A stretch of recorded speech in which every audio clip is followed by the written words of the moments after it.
Hello everyone, welcome to my YouTube channel chess physics. आप सभी का स्वागत है। आज मैंने सॉल्यूशन चैप्टर का नोट्स बना लिया है, तो ये नोट्स के बारे में आपको कुछ बताना चाहता हूँ।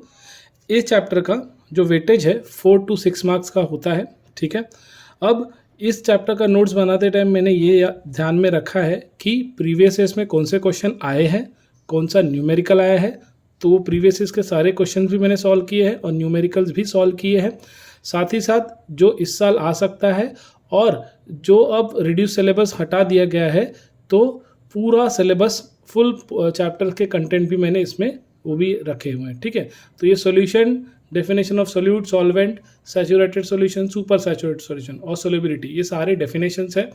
पहले 3 तो आ चुके हैं, तो हो सकता है सैचुरेटेड और सुपर सैचुरेटेड सॉल्यूशन भी आ जाए, ठीक है। वैसे सोल्युबिलिटी भी आ जाएगा। वैसे एक क्वेश्चन है, what is the effect of temperature on solubility of a solid in water. ये 2 मार्क के लिए आ सकता है, ठीक है, 2 मार्क के लिए। वैसे ही जो हेनरीज लॉ है, ये काफ़ी टाइम बोर्ड में पूछा जा चुका है, ठीक है। तो इसको आप ज़रूर करके जाना। इसका फॉर्मूले पे न्यूमेरिकल आता है, आगे मैं आपको बताऊंगा कहाँ पूछा गया है।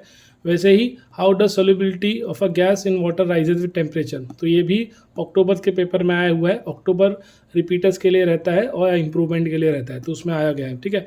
ये देखिए हेनरीज लॉ पे इसी साल अभी न्यूमेरिकल आया है 2 मार्क के लिए। तो इसलिए हेनरीज लॉ का या तो लॉ आ जाता है या तो उस पर रिलेटेड न्यूमेरिकल। तो ये टॉपिक आपको मस्ट डू है, करके ही जाना है। वैसे ही हेनरीज लॉ पे ये आपके टेक्स्ट बुक का टेक्स्ट बैक क्वेश्चन है, तो ये भी आप कर लेना, ये भी आएगा। राउल्ट्स लॉ अभी तक पूछा नहीं गया है, लेकिन आ जरूर सकता है, तो ये राउल्ट्स लॉ करके जाना, 2 से 3 मार्क के लिए पूछा। और राउल्ट्स लॉ पे न्यूमेरिकल है जो आपके टेक्स्ट बैक में दिया है, उसको भी मैंने यहाँ पे सॉल्व कर दिया है। उसके बाद कॉलिगेटिव प्रॉपर्टीज़ है, तो कॉलिगेटिव प्रॉपर्टीज़ का डेफिनेशन आप कर लेना। फिर ये वापस एक क्वेश्चन है, गिव रीजन टाइप है कि why vapour pressure of a solvent is lowered by dissolving a non volatile solution to it. तो इसको 4 पॉइंट में 2 मार्क के लाएगा, तो 4 पॉइंट बना के आपको लिखना है। वैसे ही Raoult's law for solution containing non volatile, इससे भी आ सकता है, ठीक है। और वैसे ही relation between lowering vapour pressure and molar mass of solute, must do question है, इसको करके जरूर जाना। मार्च 13 में भी आया है, मार्च 17 में भी आया है, तो वापस ये पूछ सकता है आपको।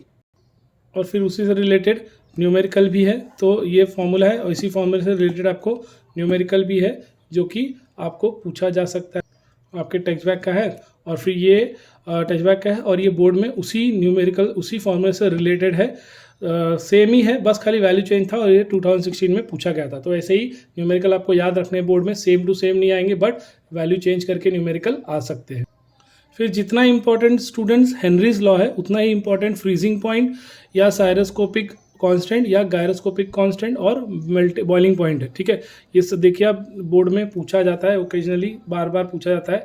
यहाँ पे obtain relation between freezing point of a depression of a solution containing non volatile non electrolyte, ये एंड स्मॉलर मास। तो ये इससे या तो डेरिवेशन आ सकता है या तो इस डेरिवेशन से रिलेटेड न्यूमेरिकल आपको आएगा, ठीक है। बॉइलिंग और फ्रीजिंग दोनों याद रखना है, बहुत इंपॉर्टेंट है। ये देखिए इससे रिलेटेड न्यूमेरिकल पूछा है मार्च 15 में। तो 16 में अगर डेरिवेशन आया है 17 में, तो 15 में देखिए न्यूमेरिकल आ गया है, ठीक है। तो इसे करके ज़रूर जाना है आपको। ये आपके टेक्स्ट बैक का न्यूमेरिकल है, सेम वैसे ही ये फॉर्मूले पे रिलेटेड है, बस खाली वैल्यू चेंज है, तो ये कर लेना आप। सेम वही वापस यहाँ पे देखिए जुलाई 18 में फिर पूछ दिया गया है, ठीक है। सेम फॉर्मूले पे है, बस खाली वैल्यू चेंज है।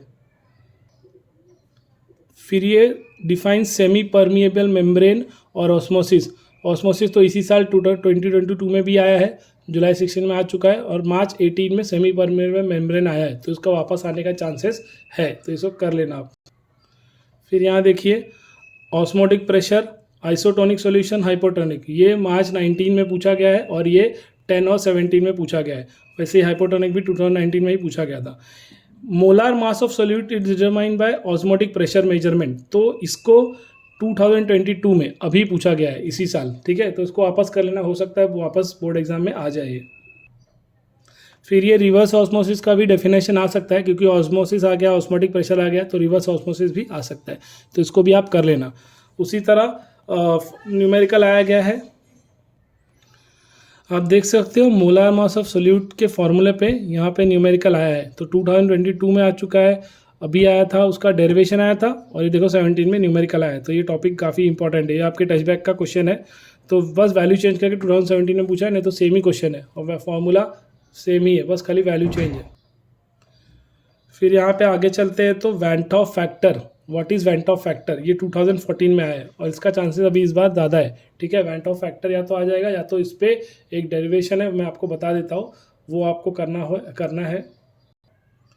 ये देखिए, derive the relation between degree of dissociation of an electrolyte and went of factor. ये मार्च 15, मार्च 19, जुलाई 17, अक्टूबर 14, तो ये इस साल आ सकता है, मस्ट डू क्वेश्चन है, इसको ज़रूर आप करके जाना। ठीक है, तो या तो इस पे डेरिवेशन आ जाता है तो न्यूमेरिकल आएगा, तो न्यूमेरिकल भी आया है, ये आपका टचबैक का न्यूमेरिकल है, अभी बोर्ड में भी आया है, मैं आपको बताता हूँ कहाँ है वो। ये देखिए मार्च 14 में न्यूमेरिकल आया हुआ है। ठीक है, और ये भी आपके टचबैक का है 0.5 वाला, तो ये भी आपको करना है। टचबैक का अगला न्यूमेरिकल ये भी सेम ऐसे ही है, इसमें भी वेंट ऑफ फैक्टर का यूज़ है। ठीक है, फॉर्मूला पे ये भी आपके टचबैक का ही है न्यूमेरिकल है, तो इसको आप करके जाना है। टचबैक के न्यूमेरिकल्स आपको मिस नहीं करने हैं। और ये लास्ट क्वेश्चन आपके टचबैक का है। तो आई होप आपको ये नोट्स पसंद आएगा। प्लीज़ इसको पॉज करके आप इसको कॉपी पेस्ट कर लेना है, स्क्रीनशॉट निकाल लेना।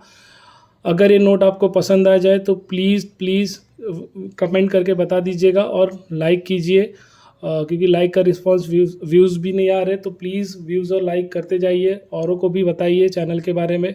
ठीक है, ताकि मैं इसी तरह और भी नोट्स बनाते रहूँ चैप्टर के। एंड प्लीज़ कमेंट में कर दीजिएगा कि कौन से चैप्टर का आपको केमिस्ट्री का नोट्स चाहिए। साथ ही साथ फिजिक्स का भी मैं नोट्स में बनाते रहूँगा, मैथ्स का भी। तो प्लीज़ अगर चैनल पे नए हैं तो चैनल को सब्सक्राइब कर दीजिए और लाइक कर दीजिए।